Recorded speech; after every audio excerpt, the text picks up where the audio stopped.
मैं कपिल कांत शर्मा एक बार पुनः आपके अपने YouTube channel maths with Kapil पर बहुत स्वागत करता हूं। आज हम हिंदी की वीडियो में व्यंजन संधि और विसर्ग संधि के नियम लेकर आए हैं। जो मेन नियम है वो सारे हम एक ही वीडियो में कवर करेंगे और स्वर संधि की वीडियो आपको पहले ही मिल चुकी है, तो आप इन्हें तैयार करके और अपनी तैयारी को पूरा करें और यूपी पुलिस के लिए हो जाएं भैया वर्दी लेने के लिए तैयार।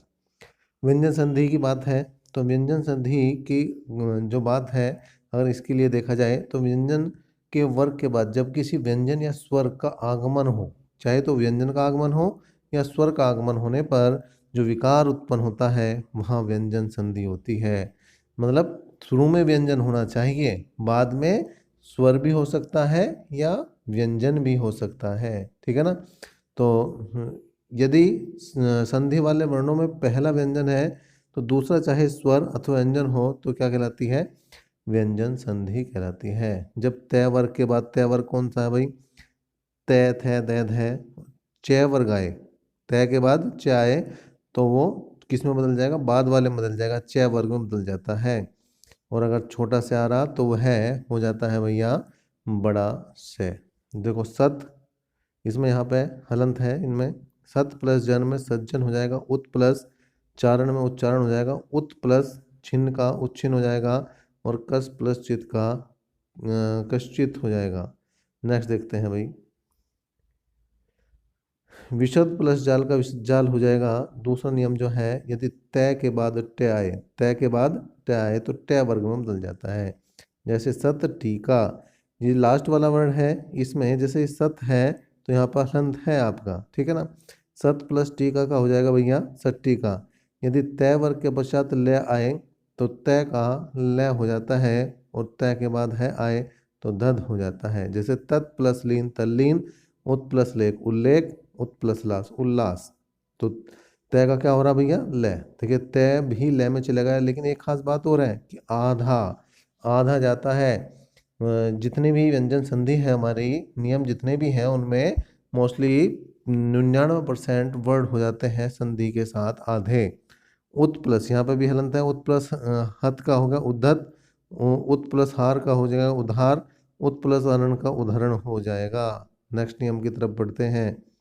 किसी वर्ग के प्रथम द्वितीय और चतुर्थ अक्षर के बाद उसी वर्ग का तीसरा अथवा चौथा अथवा यरलवय या कोई स्वर आए तो प्रथम द्वितीय चतुर्थ के स्थान पर उसी का तृतीय हो जाता है। जैसे दिक प्लस अंबर का हो जाएगा भैया दिगंबर, दिक प्लस गज का हो जाएगा दिग्गज, उत प्लस योग का हो जाएगा उद्योग, ठीक है।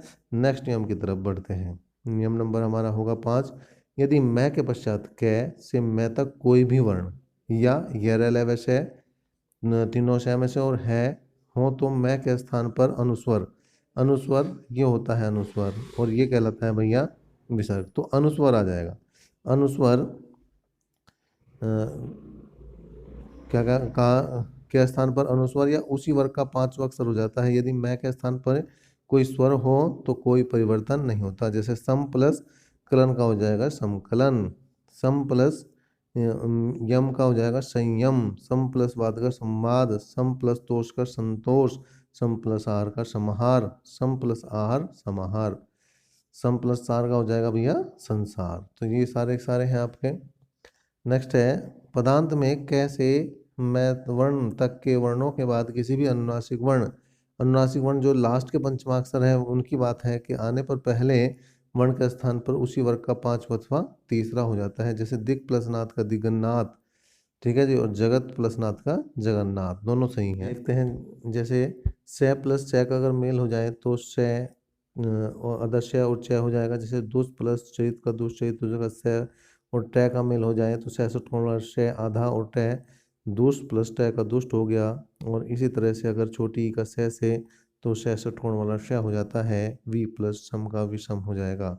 नी प्लस चिद का निषिद्ध हो जाएगा, ई प्लस छ का आधा छ और 6 बन जाएगा। जैसे परि प्लस छेद परिच्छेद। इसी तरह से यहाँ के सारे उदाहरण आप देख सकते हैं।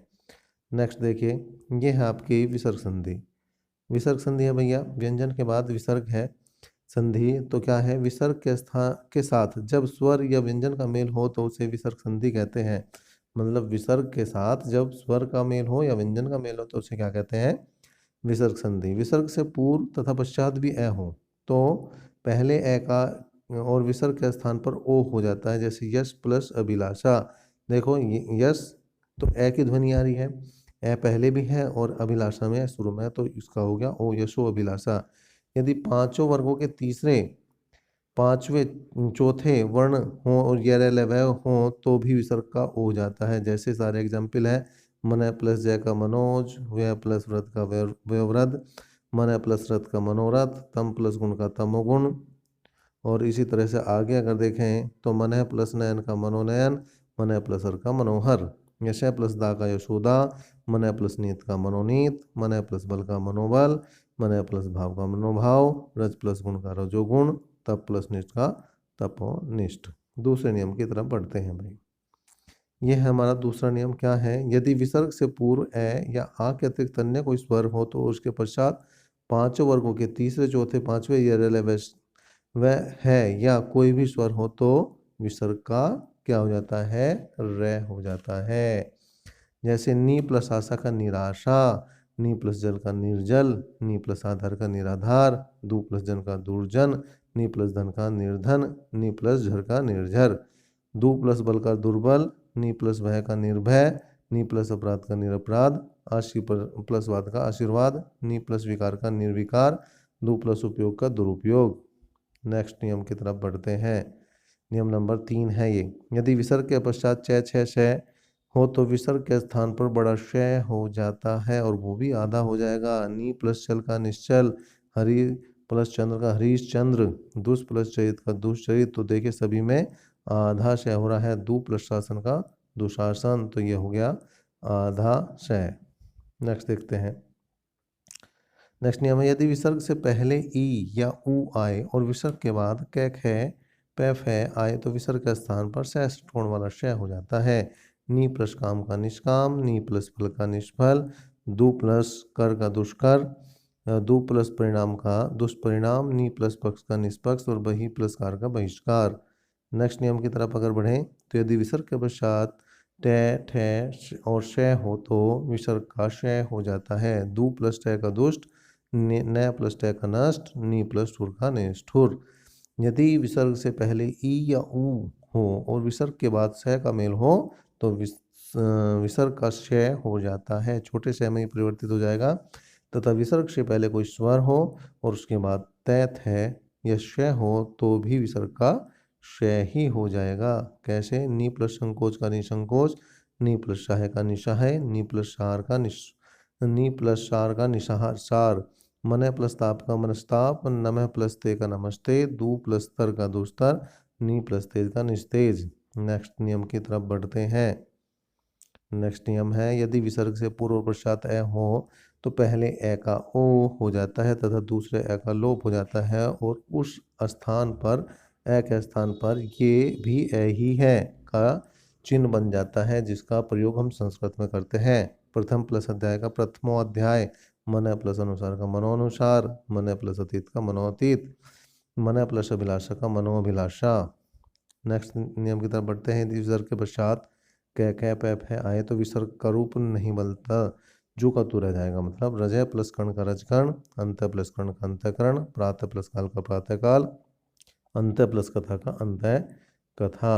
नेक्स्ट है, यदि ए ई ऊ के बाद शय कोई सा भी हो तो विसर्ग सुरक्षित रहता है, अथवा बाद वाले का द्वितत्व, द्वितत्व का मतलब वो जो है आधा और पूरा दोनों हो जाएगा। पुनः प्लस स्मरण का पुनः स्मरण, दोनों तो सही है। नमः प्लस शिवाय का नमः शिवाय, नी प्लस शक का निशक और नी प्लस संदेह का निसंदेह।